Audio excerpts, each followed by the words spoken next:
Hello ladies and gentlemen, welcome to my YouTube channel. Today we are going to wind off our series on November 2010 Maths Paper 2. In the final exam, candidates are required to answer 3 questions from this section, but we are going to revise all the questions from number 7 to number 12. So number 7A was a question on menstruation. It is reading, the diagram shows a wine glass in the shape of a cone mounted on a stand. The depth of the cone is equals to its diameter at the top. We are supposed to write down an expression for the volume of the cone in terms of its radius and pi.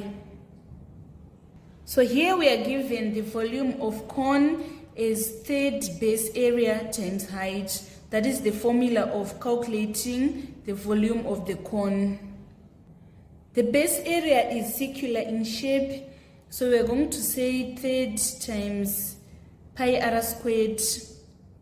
And then here we are told that the height is also equal to its diameter.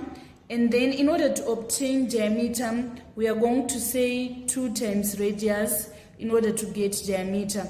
So we are going to write 2r, and then we need to simplify this expression. It is going to be, if we say 1 times 2, we get 2 pi r cubed over 3. This is the expression that is wanted on number 7A, part 1. Let us move on to part 2. It is reading, if the wine glass can hold 20 ml of wine when full, we are supposed to calculate the radius of the wine glass at the top. So we are saying that 20 ml is equals to 2/3 pi r cubed. And we are supposed to make r the subject of formula.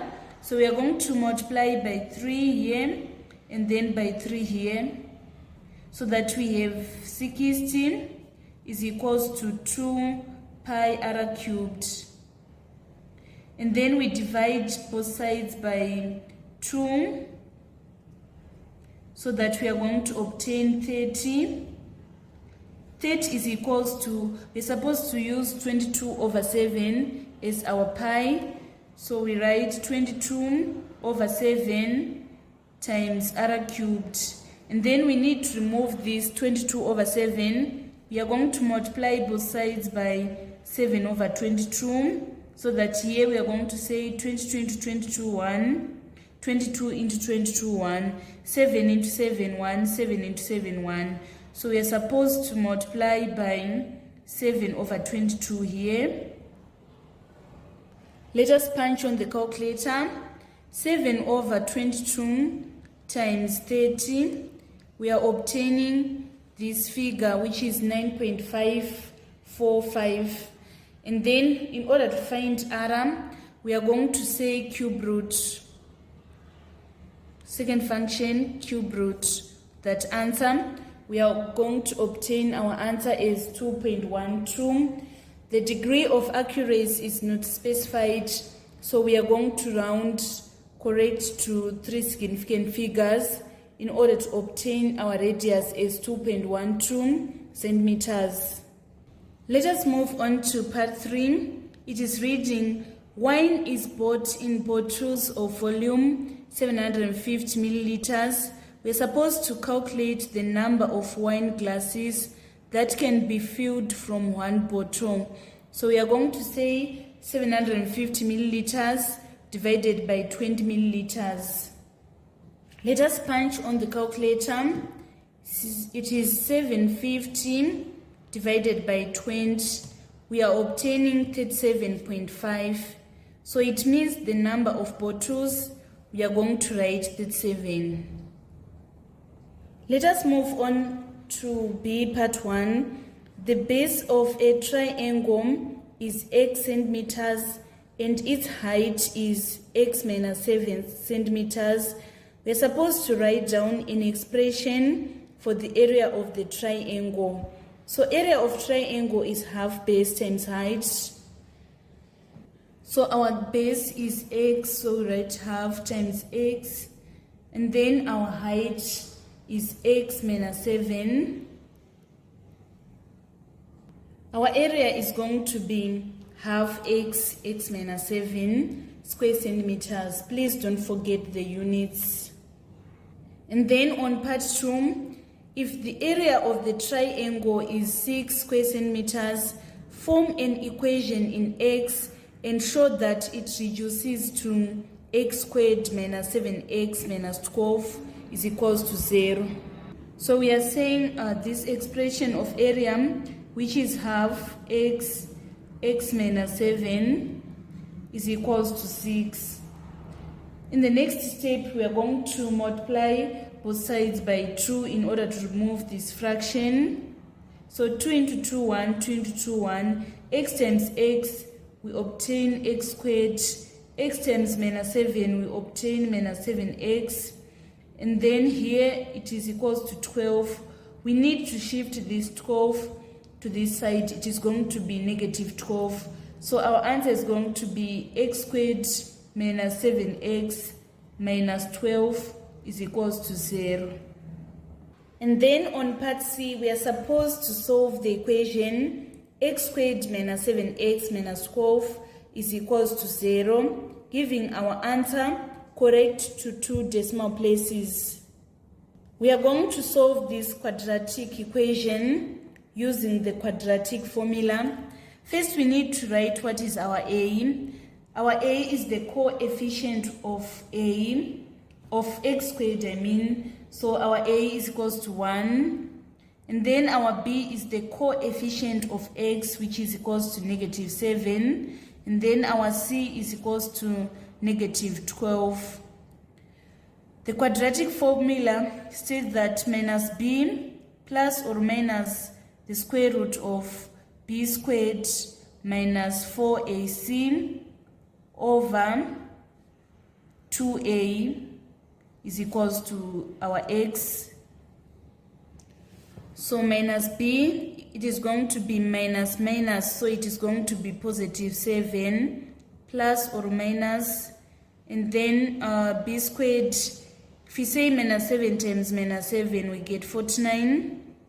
And then if we say minus 4 times 1, we get minus 4. And then minus 4 times minus 12, we are going to obtain plus 48 all over 2 times 1. So our x is either 7 plus square root of 97 over 2, or our x is equals to 7 minus square root of 97 over 2. Let us punch on the calculator. We are saying 7 plus square root of 97 divided by 2. We are obtaining 8.42. And the question is requiring us to express correct 2 decimal places. So our answer is going to be 8.42, or we say 7 minus the square root of 97 divided by 2. We are obtaining minus 1.42. So either our x is equals to 8.42 or negative 1.42. This was the complete solution for number 7.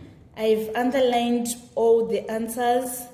By correctly showing all this working, you obtain all the 12 marks on number 7. We now need to move on to number 8. Let us move on to number 8. Number 8 was a question on functional graph. It is requiring us to answer the whole of this question on a sheet of graph paper. The following is a table of values for the graph of the function y is equals to 7 minus 5x minus x squared, using a scale of 2 centimeters to represent 1 unit on the horizontal axis and 2 centimeters to represent 5 units on the vertical axis. draw the graph of the function y is equals to 7 minus 5x minus x squared for minus 7 to 2 in the x-axis range. So it is important that you follow the scale that is required to be followed on the question paper. So this is the scale. 2 centimeter is representing 1 unit in the x-axis, and then 2 centimeters is representing 5 units in the y-axis. After drawing the scale, we now need to fill in our graph. So x is in line with y, right? So we are going to say minus 7 is in line with minus 7. Minus 7 in the x-axis is in line with minus 7 in the y-axis. We need to plot that point.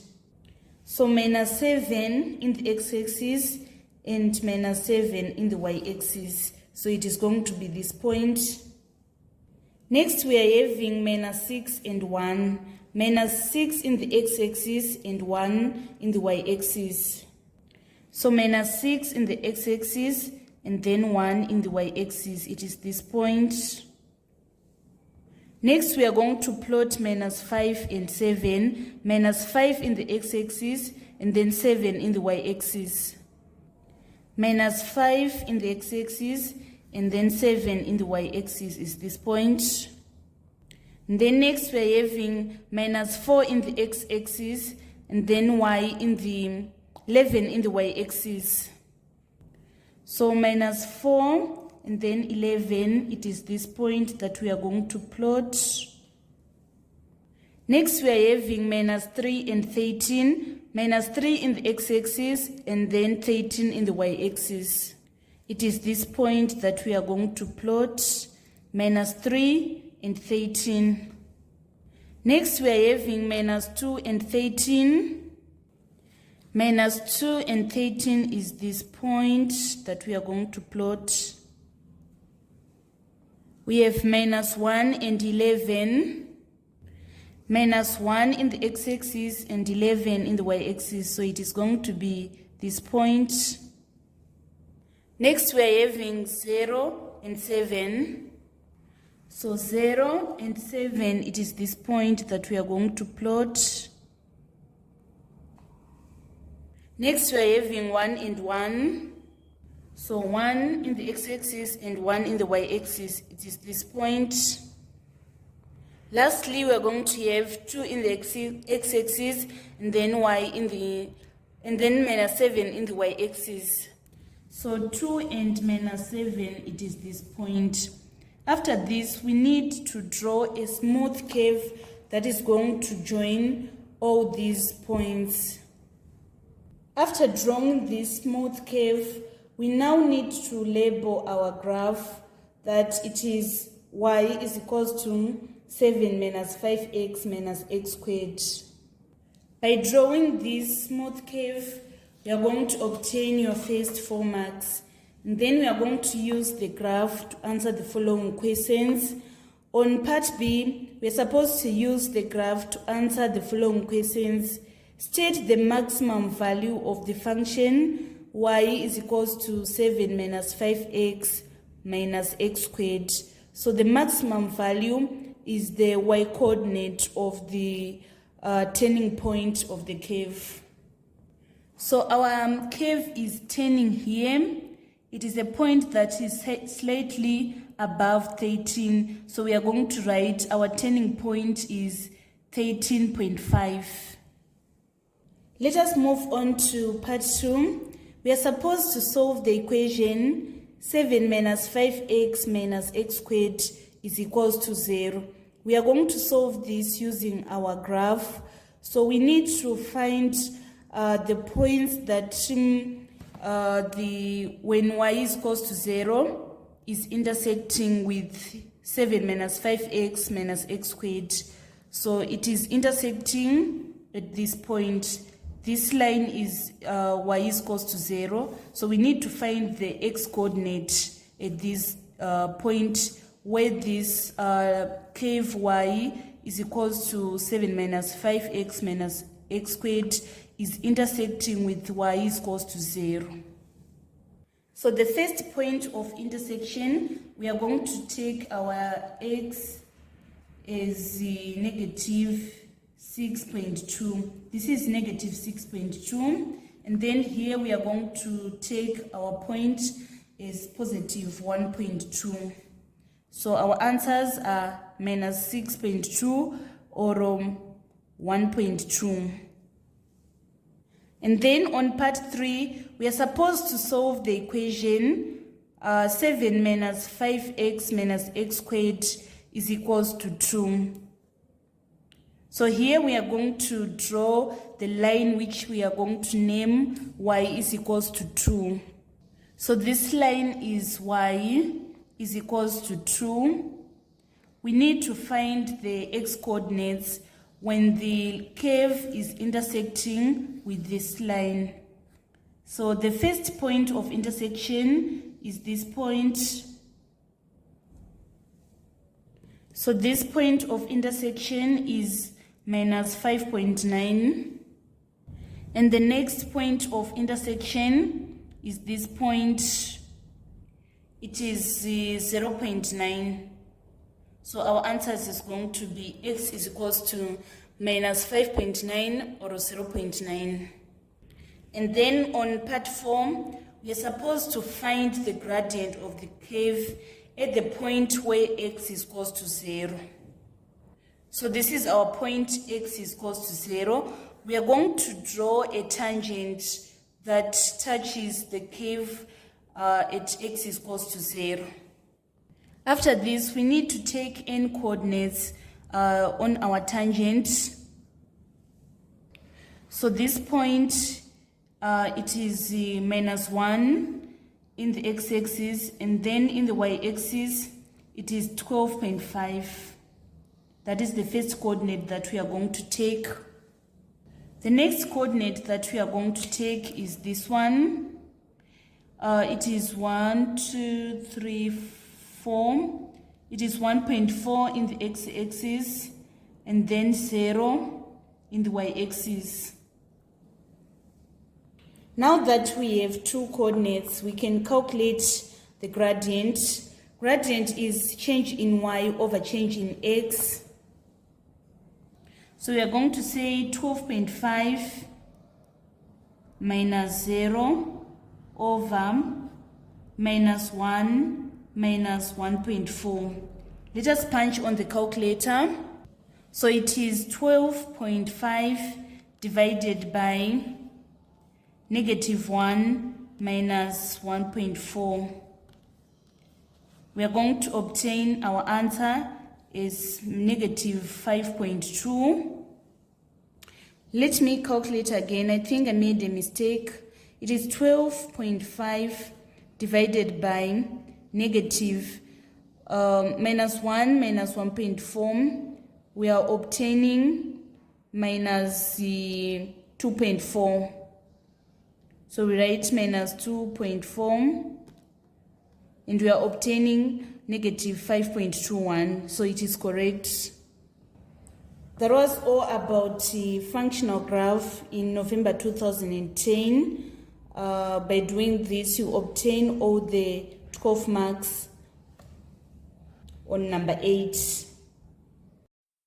Number 9, the diagram shows the distance time graph of a cyclist, Farai, and a pedestrian, Tanya, who traveled from their home to the train station, which was 5 kilometers away. After some time, Farai came back home.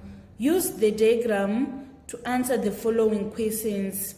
We're supposed to find Farai's speed on the outward journey. So this is the inward journey to the station, and this is the outward journey going back home. In order to calculate the speed, we are going to say speed is equals to distance over time. So let us use the diagram to find the time that was taken by Farai in his outward journey. So here is 9:20. and then here is 9:40, and then here is 10 o'clock. So this is the time that he arrived at home. So let us calculate the time that Farai arrived at home. We are going to say 10, 2, 4, 6, 8, 10. So it implies that Farai arrived at 10 past 10. And then the time he departed, we are going to use our ruler. This is the time that Farai departed. So here we are having 9:20. We are going to say 22, 24, 26, 28, 30. So it means he departed at 9:30. So we need to find the time taken by Farai. If we say 10 minus 30, it can't. We are going to borrow an hour here so that we are going to remain with 9. We add that hour so that we are going to have 10 plus 60. And then we say 10 plus 60, which is 70, minus 30 in order to obtain 40 minutes. So it means that the time that was taken by Farai in his outward journey was 40 minutes. Now we want to calculate the speed. Speed is equals to distance over time. The distance is 5 kilometers and the time, it is supposed to be in hours. So we are going to say 40 over 60, and then we reduce it. It is going to be 2/3. And then let us punch on the calculator. 5 divided by 2 over 3, we are obtaining 7.5. So it means that the speed of Farai was 7.5 kilometers per hour. And then on part 2, we are supposed to state the time when Tanya arrived at the station. So this is the graph for Tanya. She arrived at the station at this time. So we need to see what is this time. We are going to take our ruler and then we look at the x-axis. It is in line with 10 a.m. So it means that Tanya arrived at 10 a.m. And then on part 2, we are supposed to find the time when Farai overtook Tanya on the way to the station. So Farai overtook Tanya at this point. We need to look at the x-axis to find what was that time. So if we use our ruler, we are going to find this as our time. So here it is 8:20 and this is 8:40. So it means that the time was 8:40 a.m. And then on part 3, we are supposed to find the distance that Tanya had covered when she was overtaken. So Tanya was overtaken at this point. If we look at the y-axis, it is in line with 2 kilometers. So it means that Tanya had covered 2 kilometers when she was overtaken by Farai. And then on number 4, we are supposed to calculate the total time that Farai was resting. So Farai rested from this period to this period. So we need to find what was the time when he arrived and the time when he left. So we need to calculate the time that he departed. He departed at this time. So here it is 9:20. So we say 22, 24, 26, 28, 30. So it means that he departed at 9:30. We need to calculate the time when he arrived. So this is 9 a.m. We say 2, 4, 6, 8, 10. So it means that he arrived at the station at 10 past 9. Therefore, in order to calculate the time that was taken, we are going to say 9:30 minus 9:10, which is equals to 20 minutes. So it means that Farai rested for 20 minutes. And then on 5, we are supposed to calculate the distance that Tanya had left to cover when Farai met here the second time. So when Farai met Tanya for the second time, it was at this point. We are going to look at the y-axis to find what was the distance that was covered at that point.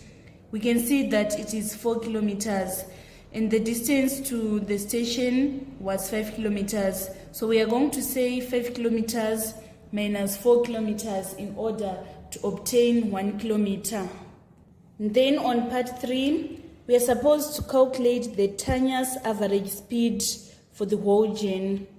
So we are going to say speed is equals to distance over time. We need to find the time taken by Tanya. So Tanya started at 8 a.m. and then she arrived at 10 a.m. We are going to say 10 a.m. minus 8 a.m. in order to obtain 2 hours. So to calculate her speed, we are going to say distance, which is 5 kilometers, over time, which is 2 hours. And then we are going to obtain 2.5 kilometers per hour. Let us move on to part B. 2 cards were picked at random from a pack of 52 playing cards with replacement. We are supposed to find the probability that one was a court card, that is JK, that is Juve, carry on and queen, and the other one was an ace. The probability of picking a Juve is 4 out of 52. The probability of picking carry on is 4 out of 52. And then the probability of picking a queen is 4 out of 52. Whenever they are saying find the probability of either or, we need to add the probabilities. So we are going to add 4 over 52 plus 4 over 52 in order to obtain 3 over 13. Then we need to find the probability of picking an ace. Probability of picking an ace is equals to 4 over 52, which is equals to 1 over 13. And whenever the probability is requiring us to, when there is an end in the probability, we need to multiply the probabilities. So in the first pick, the probability of picking Juve, carry on, queen and ace is 3 over 13 times 1 over 13. And in the second pick, the probability of picking Juve, carry on, queen and ace is again going to be 3 over 13 times 1 over 13, since it is without replacement. So we are going to sum the probabilities. We say 3 over 13 times 1 over 13. We obtain 3 over 169, and then we multiply by 2 in order to obtain our probability as 6 over 169. This was the complete solution for number 9. I've underlined all the answers. By getting all these answers correctly, you're going to obtain all the 12 marks on number 9. Let us move on to number 10. In the diagram A, B, C are 3 points on level ground. B is 12 kilometers from A on a bearing of 62 degrees, and C is 15 kilometers from A on a bearing of 158 degrees. We are supposed to calculate the distance from B to C. So the first step is of placing the small letters in our diagram. They are placed opposite of the capital letter. We are having our capital letter A here. So it means that our small letter A is going to be here. Our capital letter C here. Our small letter C here. Our capital letter B here. Our small letter B here. And then we need to find this angle, which is CAB. We are going to say 158 minus 62 in order to obtain 96 degrees. So in order to find this A, we are going to apply the cosine rule of finding sides. We say A squared is equals to B squared plus C squared minus 2BC cos A. Our B is 15 and we square it, and then our C is 12 and we square it, minus 2 times 15 times 12 times cos 96. Let us punch this on our calculator.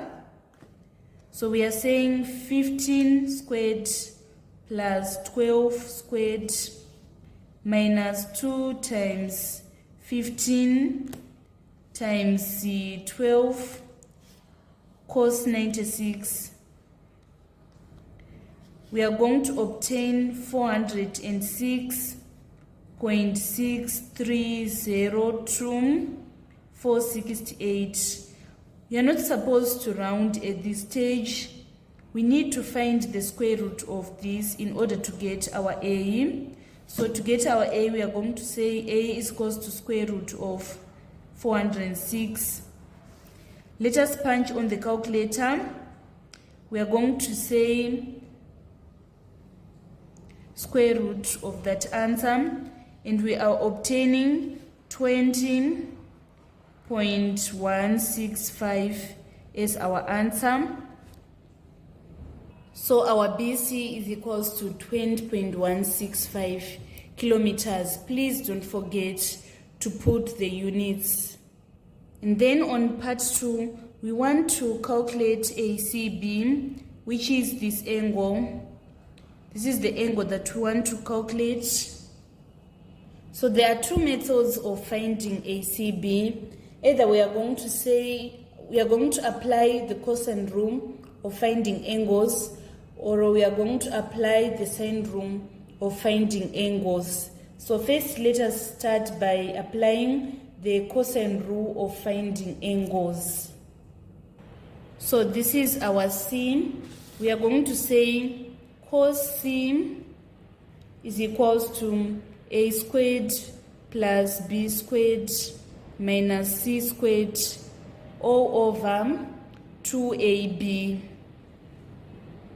We obtained our A as 20.165 kilometers. So we are going to write 20.165 and we square it.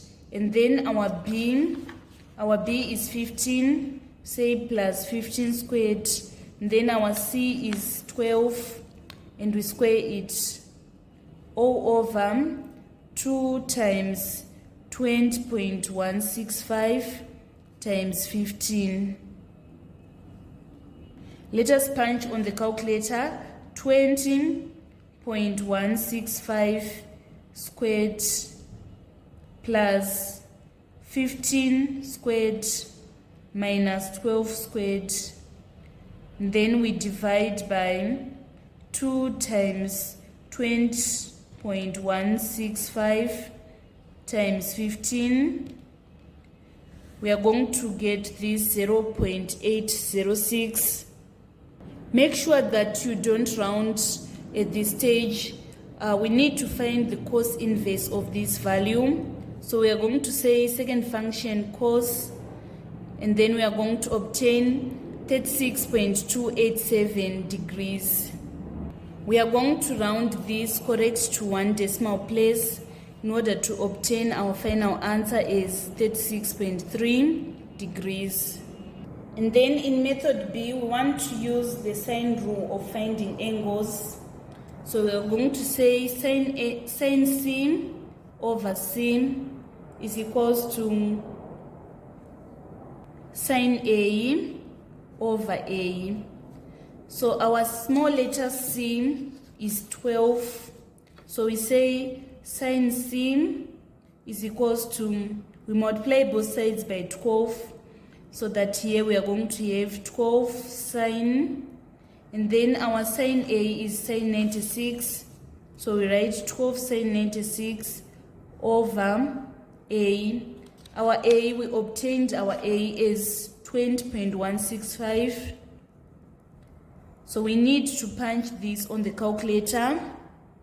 We are saying 12 sine 96 divided by 20.165. We are obtaining 0.5918. So it is so important that you do not round at this stage. We need to find C. So we are going to say second function sine, then we are going to obtain 36.287 degrees.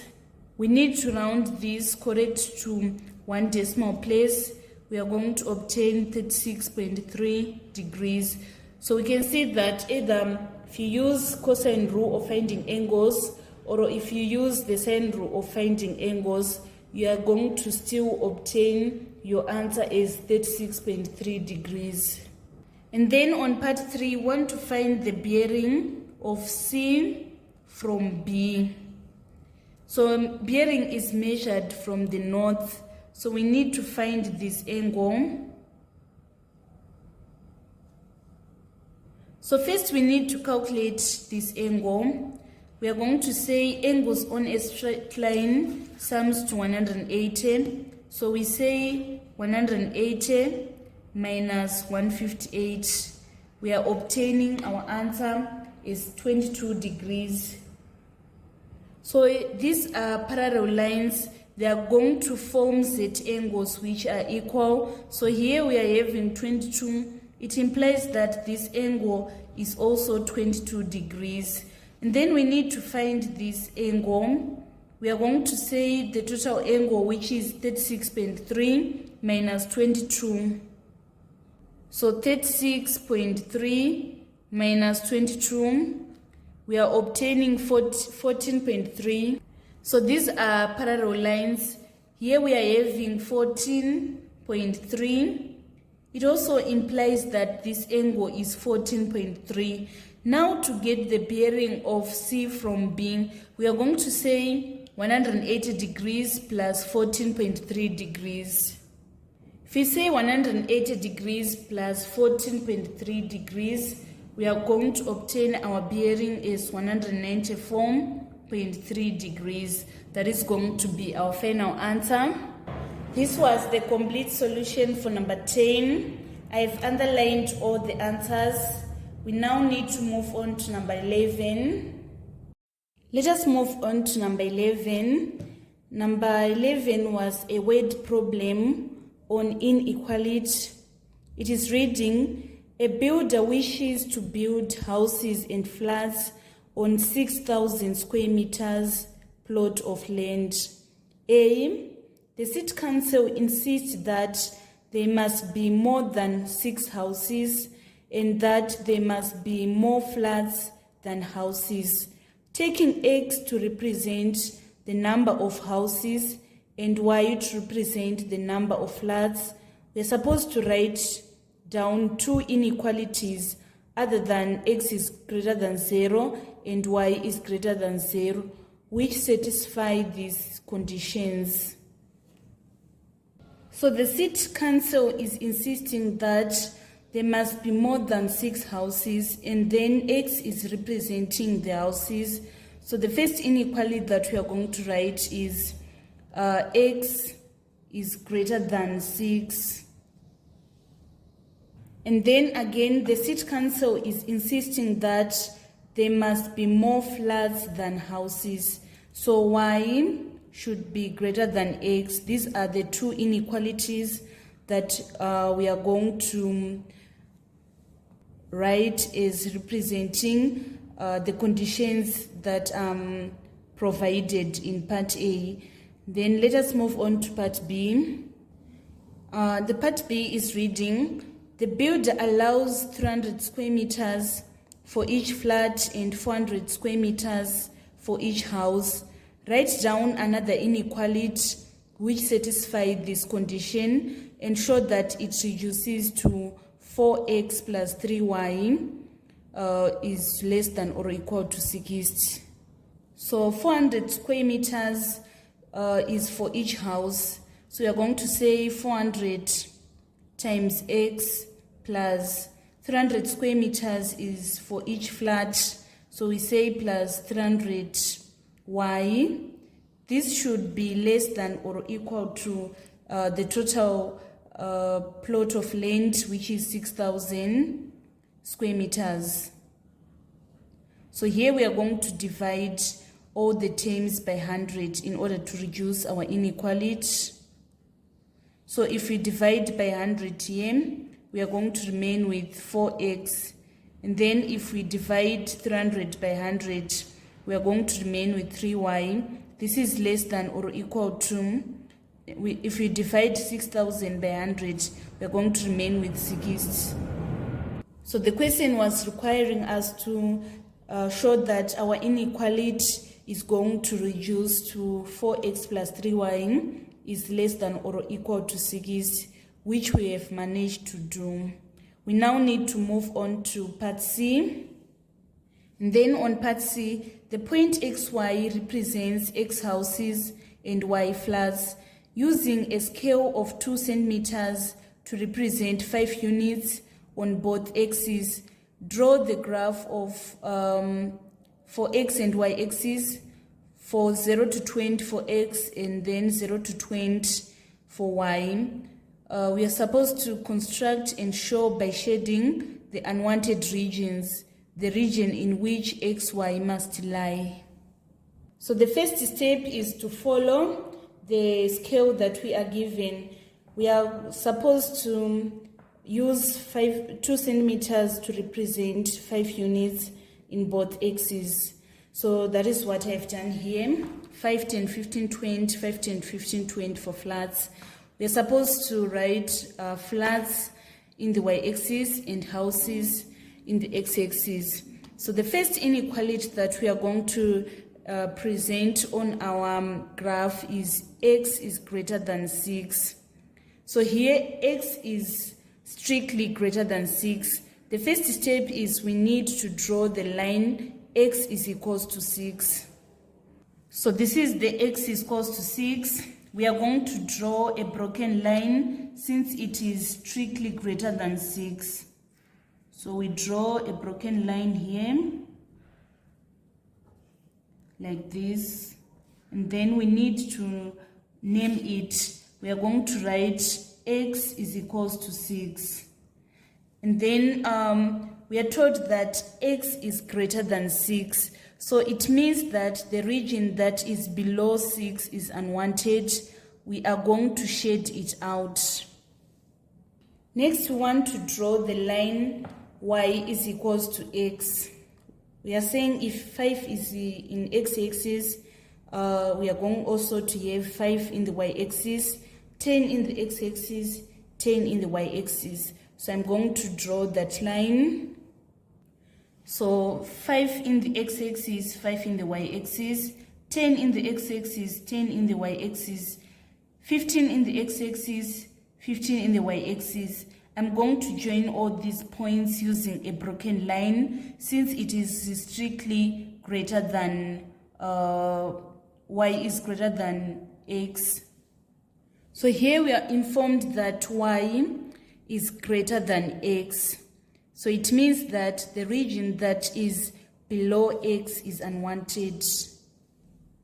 So we are going to shade this region out.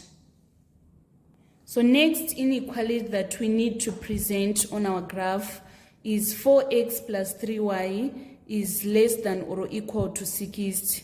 So we are having 4x plus 3y is equals to 6. We need to draw a table of values. We say x and y, and then we say if x is equals to 0, what is going to be the value of y?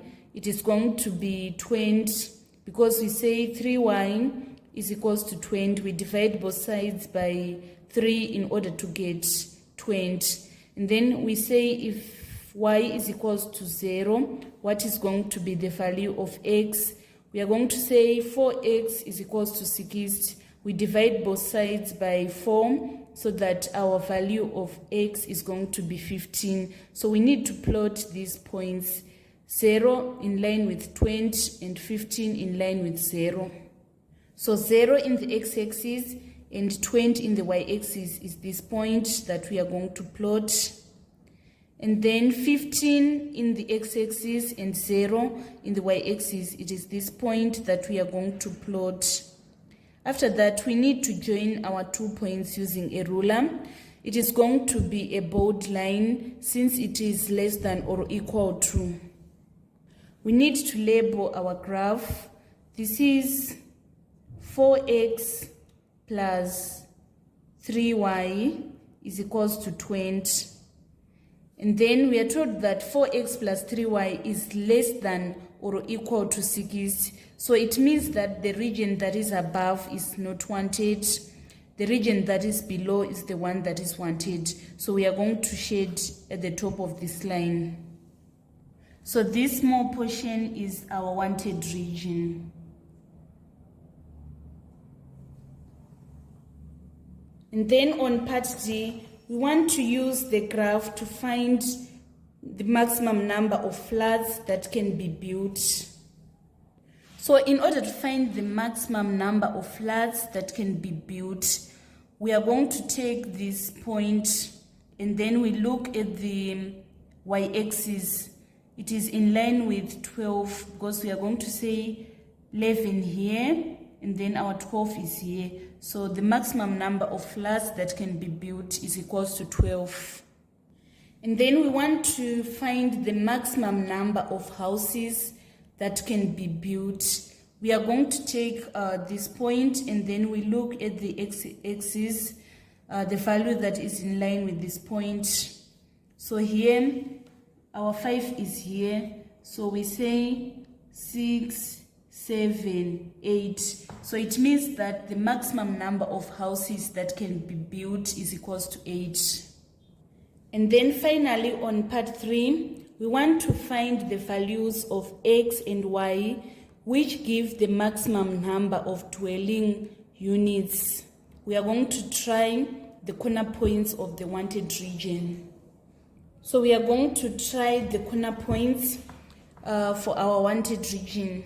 So this is the first corner point that I've taken. Here we are having 6 houses and then 5. Let me check again. So it is a combination of 6 houses and 6 flats. This is the first combination. And then the second combination, it is having 6 houses and then 12 flats. And then the next one, it is this point, it is having 8 houses and 8 flats.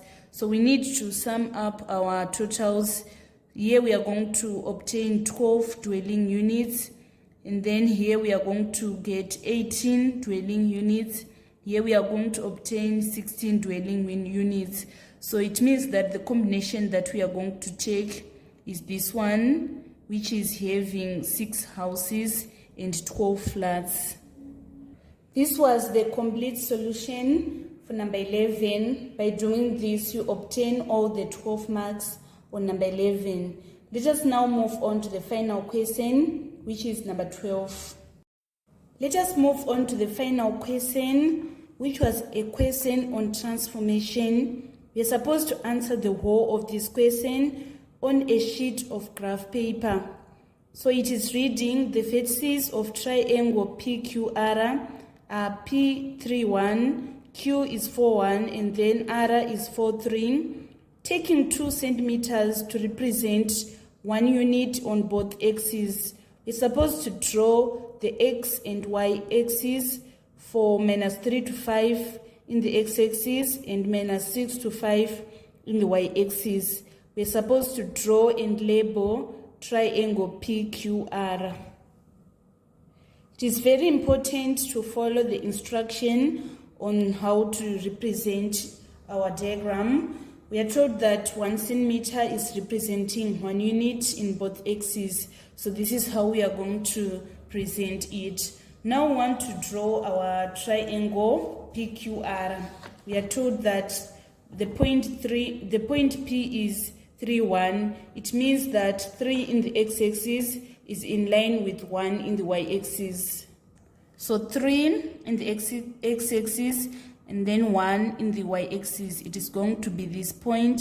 We are going to label it P. And then QR, 4 in the x-axis and 1 in the y-axis. 4 in the x-axis, 1 in the y-axis. It is this point. We are going to label it Q. And then R, it is 4 in the x-axis and then 3 in the y-axis. So 4 in the x-axis, 3 in the y-axis, it is this point. We are going to label it R. After this, we need to join these 3 points in order to come up with a triangle PQR. By doing this, you obtain your first mark on number 12A. Let us move on to 12B. On 12B, a certain transformation maps triangle PQR onto P1, Q1, R1, where P1 is minus 2, 3, Q1 is minus 1, minus 3, and then R1 is minus 1, minus 1. So we are supposed to draw and label P1, Q1, R1. So minus 2 in the x-axis is in line with minus 3 in the y-axis. Minus 2 and minus 3, it is this point that we are going to label P1. And then Q1 is minus 1, minus 3.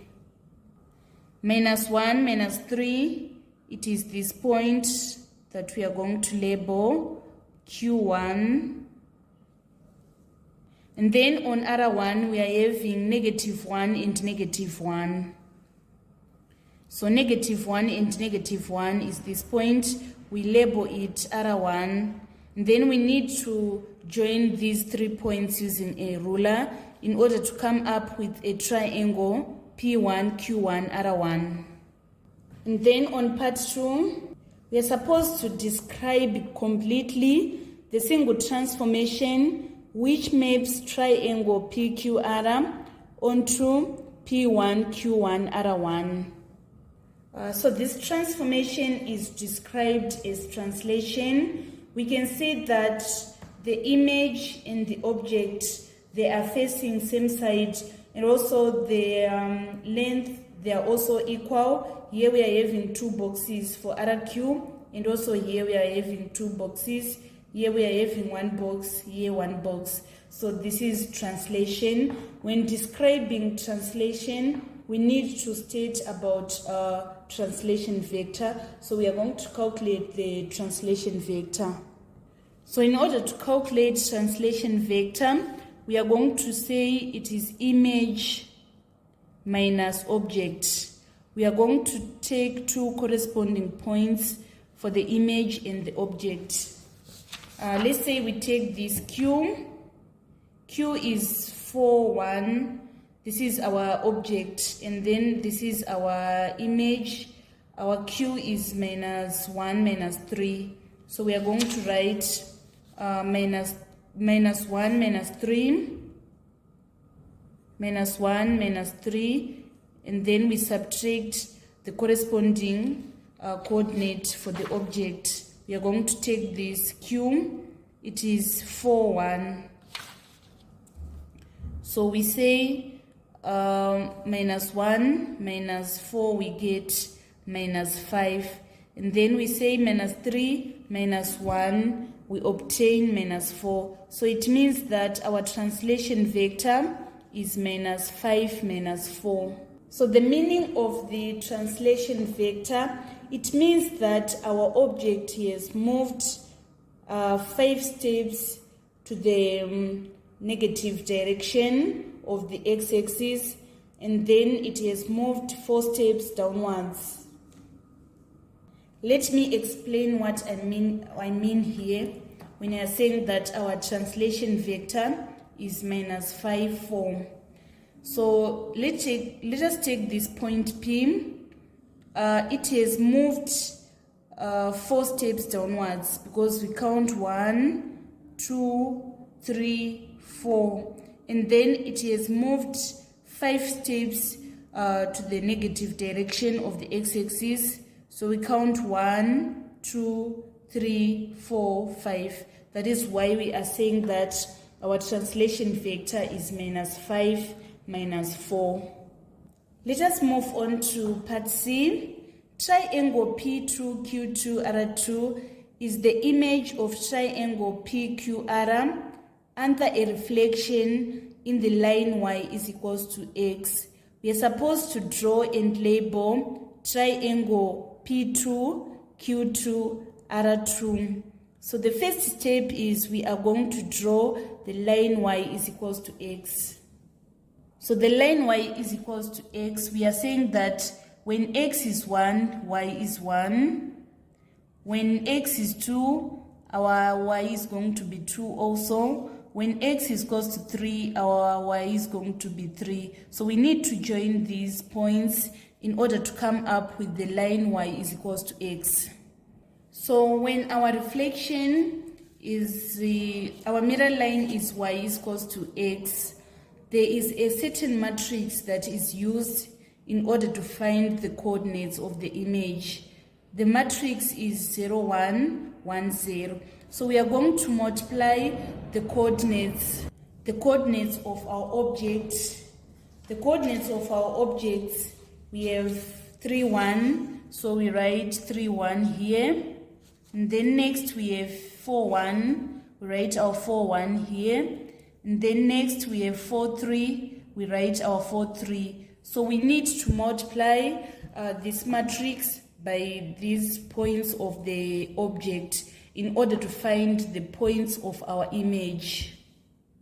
So if you say 0 times 3, we get 0, plus 1 times 1, we get 1. 0 times 4, 0, 1 times 1, it is 1. 0 times 4, it is 0, plus 1 plus times 3, we get 3. And then 1 times 3 is 3. 3 plus 0 times 1, we get 3. 1 times 4 is 4, plus 0 times 1, we still get 4. And then 1 times 4 is 4, plus 0 times 3, we get 4. So these are the coordinates of our image. We need to plot these points on our graph. So the values on the top are the x values, and the value at the bottom are the y values. So here we are saying 1 is in line with 3. So 1 being in line with 3 is this point. And this 1, 3 is our point P2. Write P2 here, Q2, R2. So we are going to write P2 here. And then next we are having 1 and 4. It is 1 in the x-axis and then 4 in the y-axis. So it is this point. We are going to label it Q2. And then next we are having 3 and 4. 3 in the x-axis and then 4 in the y-axis. It is this point. We are going to label R3. Finally, we need to join these 3 points together. By doing this, we have managed to draw our triangle P2Q2R3, which is the image of triangle PQR in the reflection y is equals to x. By doing this, you obtain all the 3 marks on part C. Let us move on to part D.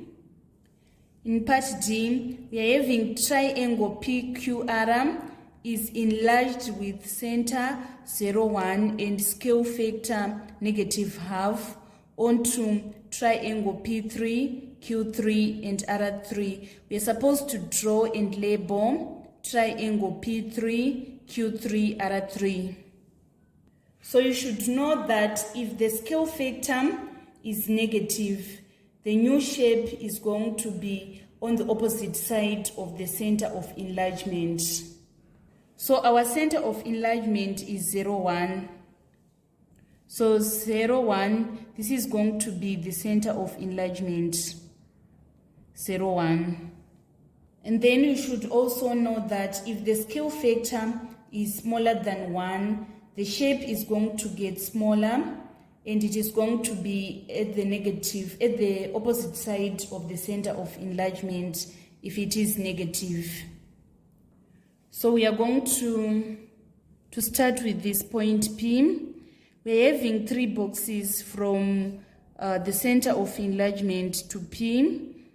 And we are told that the scale factor is -12. So from point P to the center of enlargement, we are having 3 boxes. For our image, it is going to be 1.5, since the scale factor is -0.5. So our 1.5 is going to be here. So this is going to be our P3. This point, this is going to be our P3. And then for Q, we are having 1, 2, 3, 4 boxes. For our image, it is going to be 2. Therefore 4 is 2. So we count 1, 2. It means that our Q3 is going to be here. And then from R to our center of enlargement, we are having 4 diagonal boxes. That is 1, 2, 3, 4. So it means that for our image, we are going to count 2 diagonal boxes. So it is going to be here. It means that our R3 is going to be here. We now need to join our points together. This is going to be our triangle P3, Q3, R3. It is going to be opposite of the center of enlargement, and also it is going to be upside down. And then finally on part E, a stretch represented by the matrix 1, 0, 0 minus 2 maps triangle PQR onto triangle P4, Q4, R4. We are supposed to draw and label P4, Q4, R4. So we are going to multiply this matrix and the coordinates of our object. So we say 1 times 3, it is 3. And then 0 times 1 is 0. 1 times 4 is 4. 0 times 1 is 0. 1 times 4 is 4. 0 times 3 is 0. And then we say 0 times 3, it is 0. Minus 2 times 1, we get minus 2. 0 times 4, 0. Plus minus 2 plus 1 times 1, we get minus 2. Minus 2, 0 times 4, 0. Plus minus 2 times 3, it is minus 6. So we need to draw our triangle P4, Q4, R4 using these coordinates. The first one is 3 is in line with minus 2. 3 in line with minus 2, it is this point.